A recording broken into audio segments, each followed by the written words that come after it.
talking trades on this morning edition of the Cowboys Report, specifically some players who were holding out from training camp or holding in or had been speculated to hold out that Dallas could try to trade for. Of note, bearer of bad news, I will probably throw some cold water on at least a few of these guys.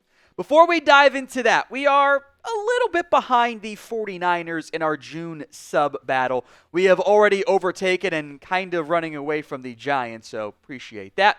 Let's catch the 49ers in subs. Hit that sub button if you haven't already, youtube.com/@CowboysTV. Let's go to the most obvious name on this list, although I guess technically speaking, this wasn't actually a holdout from Jalen Ramsey. He was excused because everybody knows that this is going to be a trade. The Dolphins have said they're going to trade him. This is going to happen. The Dolphins are going to move on. They're working on it. A little surprised it hasn't happened yet, but I think there are some reasons as to why. The real questions are, where does Jalen Ramsey play, and when does that move end up happening? I don't think he is the guy he was in his prime in L.A. or even early career Jacksonville. I think he's still a very good football player who would undoubtedly be a significant upgrade over what the Cowboys have healthy right now at cornerback. Diggs is not healthy. Revel, I'm hoping, can be back for camp timing-wise. That's still kind of murky at this point. Josh Butler is banged up. Kaiir Elam had a good minicamp. Like, come on, he's not Jalen Ramsey. We all know that. I also think there's benefits long-term that as Ramsey's cornerback career kind of slows down, he's got some inside-outside ability. He can also move to safety. I'm always reminded of Leon Hall making that move years ago. But you're focused on him being a corner right now because, well, you don't want to pay a safety $20 million, right? And I think the contract is the crux of the issue here. It is why he has not been traded, even though we are 15 days past June 1st. 14, whatever you want to count the first involved there. And why I don't think Dallas ends up being involved here. Dallas could if they wanted to, but the big issue is not the cap hit. It's pretty reasonable for the new team. It's like under $8 million. The new cash, the new team cash owed would be over $21 million, and it's $21 million this year, and about $21 million next year, and then $21 million after that. It's a lot of money to pay for a corner of Ramsey's age and potentially slight decline in play. If the Cowboys were to do it, I don't think Miami's getting a lot back unless they eat some of the money, which kind of defeats their whole purpose. I think he probably ends up going for a 4, but he didn't go for that much the last time he got traded from the Rams to the Dolphins. It was not very much in exchange. I think day 3-ish pick is about the proper value there. So if you ran the Cowboys, would you trade for Jalen Ramsey? Y for yes, N for no. Sound off in the comments, the pinned comment of today's show. Let's stick with another Dolphins player who I'm a little bit surprised that I'm emerging here.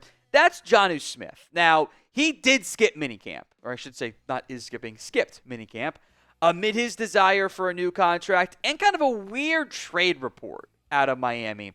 And that has got me kind of confused, frankly. The trade chatter, the contract request, it's a little weird to me. Like, Jonnu, you signed that deal last offseason. I get you had a big year. Now you're holding out. That's kind of it's unusual, even if it was just a 2-year deal. So my question is this. Who actually leaked the heavy Steelers interest? Twice, by the way. Does it make sense for Pittsburgh to be the leaker there? Because why make it clear you're trying to trade for somebody? Was it the Dolphins trying to drive a trade market? Or was it Jonnu Smith's agent trying to generate more of a contract market for his player? And what does that contract look like? Is he going to be asking for $13, $14+ million per year? Smith did play very well last year with the Miami Dolphins. 884 yards, 8 touchdowns. He was a key part of the offense. A better season than we've ever seen out of the guys currently in the tight end room for the Dallas Cowboys. I think it'd be an upgrade. Even though I'm hoping Ferguson bounces back, feels like he'd be a significant upgrade there. I don't know what your long-term plan would be for Jake Ferguson if you were to acquire Jonnu Smith, but maybe you'd get weird with it. And maybe you'd trade Luke Schoonmaker as part of the deal. Younger, more cost-controlled, probably makes more sense for the Dolphins, even though he's not as good as Jake Ferguson right now. Gives you a conditional draft pick as well. I don't think the Cowboys would really pursue it, but it is, I think, a unique, kind of more of a Madden-style trade idea. Now, Cowboys jerseys are available for all players. George Pickens is available now. His running mate, CeeDee Lamb, is available. Tyler Booker, the other first-round picks and other draft picks for the Cowboys. They are available. Chatsports.com/DAL jersey. That's chatsports.com/DAL jersey. The clickable link will be in the comments section and the description of today's show. There's obviously a lot of jerseys. You can search or filter by your preferred player.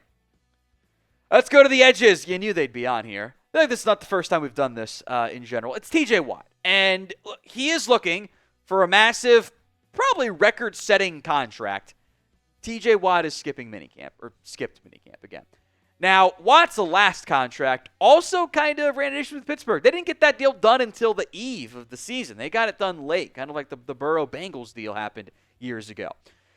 It doesn't make sense for Dallas to trade for TJ Watt, pay him $40 million per year, and then pay him Micah Parsons. It also doesn't make sense to trade Micah Parsons as part of a TJ Watt deal. So what they should do is simply work like hell, actually be proactive, and get the Micah Parsons deal done before the TJ Watt contract. We broke that down Sunday morning. It doesn't make sense to wait for the Cowboys. Knowing the Cowboys, though, they might wait. That's how they operate. So who gets paid first? MP for Micah Parsons, TJ for TJ Watt. Sound off in the comments of today's show. Trey Hendrickson is next up. This is, again, one of the obvious, holdout candidates here. He has requested a trade or a new deal and has gotten neither so far from the Bengals. If I were the Bengals, I would simply pay their by far best defender and give him what the market says and not play around with another big-time player on a contract. Of note, the report from ESPN yesterday was that the Bengals and Hendrickson's camp have finally re-engaged on contract negotiations. Someone's going to blink at some point in that deal. I don't think it ends up happening. I would lean towards someone blinks and there's no trade. It has been so messy in Cincinnati. You kind of can't rule it out as a possibility that a trade does happen. Hendrickson's production has been nutty the past 2 seasons. Now, he's not that great of a run defender. He's older than some of the other players on this list or other top edges, so maybe the market's like 36, 37, or maybe he settles for like 32, 33, but that is worth noting. And again, because you've got the Micah deal coming down the pipeline, the Cowboys wouldn't pay Trey Hendrickson. I think you might be able to convince Trey of, hey, we're not going to extend you, but we promise we're not going to franchise tag you, and you get to go be a free agent after this year, which is still the threat the Bengals have of 2 years of franchise tags if they wanted to go down that path. You would still have to get the Bengals to say yes to a trade, which means you're paying a premium for that, so I wouldn't get my hopes up there. Also of note for the Bengals, they are in a rare rookie contract dispute with first-rounder Shamar Stewart because of they're trying to add void years or void language to his deal that other teams do, but the Bengals have never used. Stewart says, I'm not going to be your first person to say yes to this, and he skipped minicamp and left early. It's been a disaster in Cincinnati again. I've seen wild ideas of he could go back to the draft. They could trade him. No, they're not. They're not going to do that. There's zero chance Stewart never signs and goes back to the draft. There's zero chance the Bengals trade Shamar Stewart because they have nobody else proven outside of Hendrickson as it is because Myles Murphy has been a disappointment so far. A trade is not going to happen, so don't let the bait fool you otherwise. So name a player who you want to trade for. Go ahead and sound off in the comments of today's show. Finally, James Cook, who, by the way, isn't actually a hold-in, but this has been a popular target among Cowboys fandom, so I did want to have a conversation on him.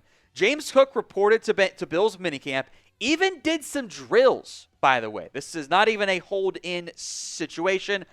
I actually appreciate James Cook's comment of why? So why'd you show up, James? I like my money. That's why I'm here. You know what? I don't want to lose $100,000 either. It's on a fine, or I guess relative to my pay scale. $100 is probably what it is. I don't know. Look, running back contracts can be tricky. And the Cook one is another kind of deciding point for the market in general. Given the Bills' Super Bowl hopes, I don't think a trade makes sense. I don't see why the Bills would give up on James Cook, even with the issues with him not holding in, he showed up, to play Ray Davis, who I like, but isn't a number one back, at least now, and Ty Johnson. Like, he's cheap, affordable. Now, I think there's a scenario where James Cook's a free agent next year and can revisit that entire conversation. But right now, I don't see any benefits of dreaming on that one. Some others to not hope for who holdouts, non-holdouts. Sauce Gardner, Garrett Wilson did show up, so can't put them on your list. Terry McLaurin is holding out, but you've got George Pickens, so you're fine there. Plus, a never trade him in division. Elton Jenkins is holding in. He kind of wants some more guaranteed money or an extension from Green Bay because he's switching positions. Dallas is actually kind of fine on the offensive line, though.